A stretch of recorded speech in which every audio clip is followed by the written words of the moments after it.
ಎಲ್ಲ ನನ್ನ ಪ್ರೀತಿಯ ಬಂಧುಗಳಿಗೆ ನಮಸ್ಕಾರ. ಇವತ್ತಿನ ಟಾಪಿಕ್ ಏನಂದರೆ, ಸ್ವಾಮಿ ವಿವೇಕಾನಂದರ ಜೀವನದಲ್ಲಿ ನಡೆದಿರುವಂತಹ ಈ ಒಂದು ಕತೆ. ಸ್ವಾಮಿ ವಿವೇಕಾನಂದರ ಬುದ್ಧಿವಂತಿಕೆ ಮತ್ತು ಅವರಲ್ಲಿರುವ ಧ್ಯಾನದ ಶಕ್ತಿ ಇಡೀ ಜಗತ್ತೇ ಅವರನ್ನು ಗೌರವಿಸುತ್ತೆ. ಹಲವಾರು ವ್ಯಕ್ತಿಗಳಿಗೆ ಸ್ವಾಮಿ ವಿವೇಕಾನಂದರು ಸ್ಫೂರ್ತಿಯಾಗಿದ್ದಾರೆ. ನಾವು ನಮ್ಮ ಜೀವನದಲ್ಲಿ ನಮ್ಮ ಇನ್ಸ್ಪಿರೇಷನ್ ಯಾರು ಅಂತ ಕೇಳಿದಾಗ ನಾವು ಅನೇಕರ ಹೆಸರು ಹೇಳ್ತೀವಿ. ಮುಖ್ಯವಾಗಿ ಅಬ್ದುಲ್ ಕಲಾಂ, ಲಾಲ್ ಬಹದ್ದೂರ್ ಶಾಸ್ತ್ರಿ, ಸುಭಾಷ್ ಚಂದ್ರ ಬೋಸ್, ಭಗತ್ ಸಿಂಗ್, ಎಲಾನ್ ಮಸ್ಕ್ ಮುಂತಾದವರ ಹೆಸರನ್ನು ಪ್ರಸ್ತಾಪಿಸುತ್ತೇವೆ. ಆದರೆ ಈ ಸಾಧಕರಿಗೆ ತಮ್ಮ ಇನ್ಸ್ಪಿರೇಷನ್ ಯಾರು ಅಂತ ಕೇಳಿದಾಗ ಅವರಿಂದ ಬಂದಂತಹ ಉತ್ತರವೇ ಸ್ವಾಮಿ ವಿವೇಕಾನಂದರು ಅಂತ. ಡಿಯರ್ ಫ್ರೆಂಡ್ಸ್, ನಾವು ಹೆಚ್ಚಾಗಿ ಐನ್ಸ್ಟೈನ್ ಬಗ್ಗೆ ಕೇಳ್ತಾ ಇರ್ತೀವಿ. ಇವರ ಮೆದುಳು ಬಹಳ ಚುರುಕಾಗಿತ್ತು ಅಂತ.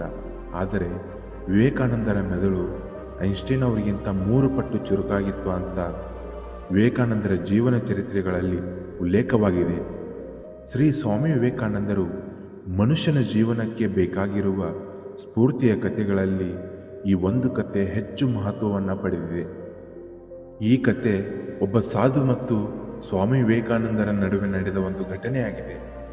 ಸ್ವಾಮಿ ವಿವೇಕಾನಂದರು ಒಂದು ನದಿಯ ಪಕ್ಕದಲ್ಲಿ ಬರುತ್ತಿರುವಾಗ ಒಬ್ಬ ಸಾಧು ನೀರಲ್ಲಿ ಯಾವುದೋ ಒಂದು ಕೆಲಸದಲ್ಲಿ ನಿರತನಾಗಿರುತ್ತಾನೆ. ಆವಾಗ ವಿವೇಕಾನಂದರು ಸ್ವಾಮೀಜಿಯವರ ಬಳಿ ಹೋಗಿ, ಈ ವಿದ್ಯೆಯನ್ನು ಕಲಿಯಲು ನಿಮಗೆ ಎಷ್ಟು ವರ್ಷ ಬೇಕಾಯಿತು ಅಂತ ಕೇಳುತ್ತಾರೆ. ಆಗ ಸಾಧು ಹೇಳ್ತಾರೆ, 15 ವರ್ಷ ನಾನು ಈ ವಿದ್ಯೆಯನ್ನು ಕಲಿತಾ ಇದ್ದೀನಿ ಅಂತ ಹೇಳ್ತಾರೆ. ಅಷ್ಟರಲ್ಲೇ ಸ್ವಾಮಿ ವಿವೇಕಾನಂದರ ದೋಣಿಯು ನದಿಯ ಪಕ್ಕ ಬಂದು ನಿಂತಿತ್ತು. ಆಗ ವಿವೇಕಾನಂದರು ಆ ಸಾಧುವನ್ನು ಕರೆದುಕೊಂಡು ದೋಣಿಯಲ್ಲಿ ಹೊರಟರು. ಕೊನೆಗೆ ದೋಣಿ ನದಿಯ ದಡ ಸೇರಿತು. ಆಗ ವಿವೇಕಾನಂದರು ತಮ್ಮ ಜೇಬಿನಲ್ಲಿದ್ದ 1 ರೂಪಾಯಿಯನ್ನು ನಾವಿಕನಿಗೆ ಕೊಟ್ಟರು. ಅಂದರೆ ಒಬ್ಬರಿಗೆ 50 ಪೈಸೆ. ಆಗಲೇ ಸ್ವಾಮಿ ವಿವೇಕಾನಂದರು ಸಾಧುವಿಗೆ ಹೇಳ್ತಾರೆ, ಯಾವ ಕೆಲಸ 50 ಪೈಸೆಯಲ್ಲಿ ಮಾಡಬಹುದಿತ್ತೋ ನೀವು ಆ ಕೆಲಸವನ್ನು 15 ವರ್ಷ ಮಾಡಿ ಅಮೂಲ್ಯವಾದ ದಿನಗಳನ್ನು, ತಿಂಗಳುಗಳನ್ನು, ವರ್ಷಗಳನ್ನು ವ್ಯರ್ಥ ಮಾಡಿಬಿಟ್ಟರಲ್ಲ ಎಂದು. ಇದೇ ಕೆಲಸವನ್ನು ನೀವು ಜನರ ಲೋಕ ಕಲ್ಯಾಣಕ್ಕಾಗಿ ಮಾಡಿದ್ದರೆ ಇವತ್ತು ನಿಮ್ಮನ್ನು ಇಡೀ ಜಗತ್ತೇ ಗುರುತಿಸುತ್ತಿತ್ತು.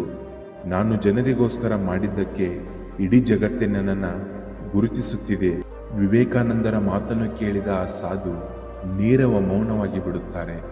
ಆಗ ವಿವೇಕಾನಂದರು ಹೇಳ್ತಾರೆ, ನೀವು ಮಾಡಿದ ಸಮಯದ ವ್ಯರ್ಥವೇ ಮುಂದಿನ ಪೀಳಿಗೆಯ ಜನರು ಹಲವಾರು ತಂತ್ರಜ್ಞಾನಗಳ ಬಳಕೆಯಿಂದ ತಮ್ಮ ಸಮಯವನ್ನು ಹಾಳು ಮಾಡಿ ತಮ್ಮ ಅಮೂಲ್ಯವಾದ ಜೀವನವನ್ನು ವಿನಾಶಕ್ಕೆ ತಂದುಕೊಳ್ಳುತ್ತಾರೆ.